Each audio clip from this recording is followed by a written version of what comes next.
राधे राधे मेरे प्यारे भाइयों बहनों माताओं व बंधुओं, संस्कार की बातें चैनल में आपका स्वागत है।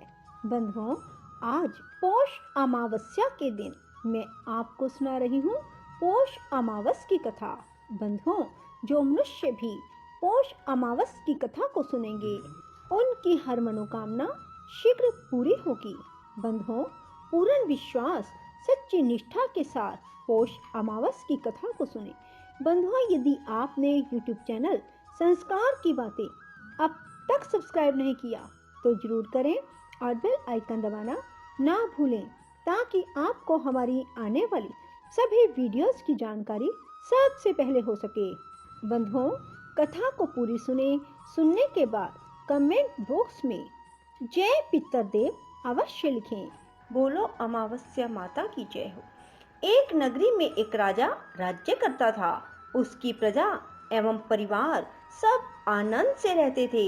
राजा की रानी धार्मिक एवं प्रजा की प्रेमी थी। राजा के महल के सामने एक साहूकार की हवेली थी। राजा की रानी एवं सेठ की पत्नी में बहुत मित्रता थी। रानी सारी प्रजा से प्रेम रखती थी। एक दिन साहूकार की हवेली से साहूकार की पत्नी के रोने की आवाज आने लगी। तब वह बहुत भारी विलाप कर रही थी। रानी ने हवेली में रोने की आवाज सुनी तो रानी ने राजा से इस विलाप का कारण पूछा। राजा ने कहा कि सेठ का पुत्र मर गया है, सो सेठ की पत्नी और लड़के की माँ दुखी है। रानी बहुत भोली थी। उसने राजा को कहा, महाराज, दुख क्या होता है? राजा को समझ में नहीं आया कि रानी को कैसे समझाए कि दुख क्या होता है। रानी वापस बोली, महाराज, दुख क्या होता है? जब राजा ने रानी से कहा, तुम अपने कुंवर को मार दो तो मालूम हो जाएगा कि दुख क्या होता है। महारानी ने अपने कुंवर को महल से नीचे गिरा दिया। भगवान की कृपा से कुंवर गारे के ढेर पर गिरा और उसको खरोंच तक न आई। रानी अपने कुंवर को देखने के लिए नीचे आ रही थी कि कुंवर को सामने से आते देखा। यह देख राजा भी दंग रह गया कि इतने ऊपर से गिरने के बाद भी कुंवर को कुछ न हुआ। रानी ने राजा से वापस पूछा, महाराज, दुख क्या होता है? बताओ। उस समय पड़ोसी राज्य के राजा के सैनिक युद्ध कर रहे थे। राजा ने रानी से कहा, अब मैं लड़ाई में अकेले जा रहा हूँ। जब तुम मेरे मरने का समाचार सुनोगी तो तुम्हें दुख का एहसास हो जाएगा।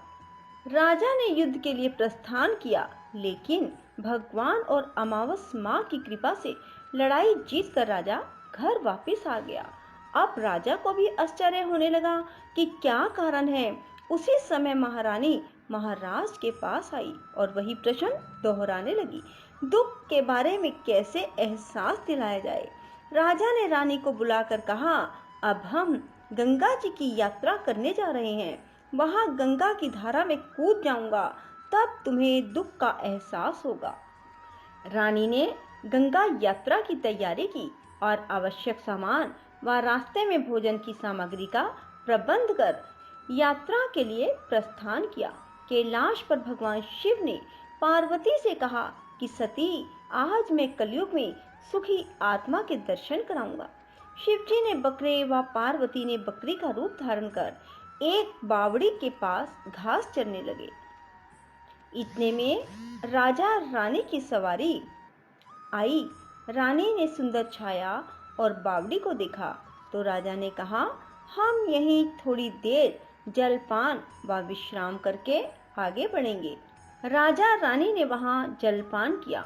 उसके बाद राजा पानी लेने के लिए बावड़ी में गया। उस समय बकरी का रूप धारण किया। पार्वती ने बकरे का रूप धारण किया।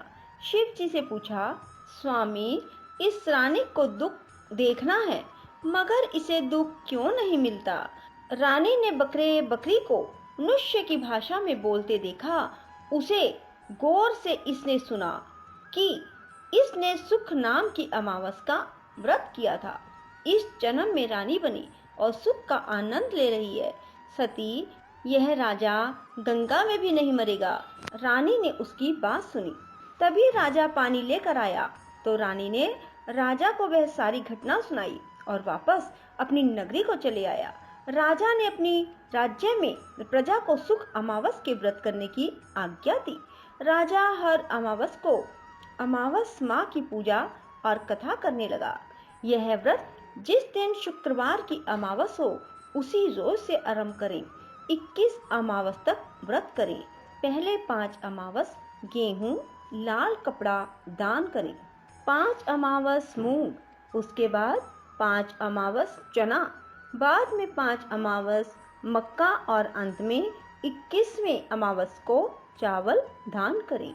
दान में जैसा रंग अन्न का हो वैसे ही रंग का कपड़ा भी दान करें और कुछ दक्षिणा देवें। व्रत के रोज गाय को हरा चारा दें और ब्राह्मण को भोजन या दक्षिणा दें। जो मनुष्य श्रद्धा पूर्वक इस व्रत को करेगा, अमावस माता और भगवान शिव की कृपा से दुख से उन्हें मुक्ति की प्राप्ति होगी।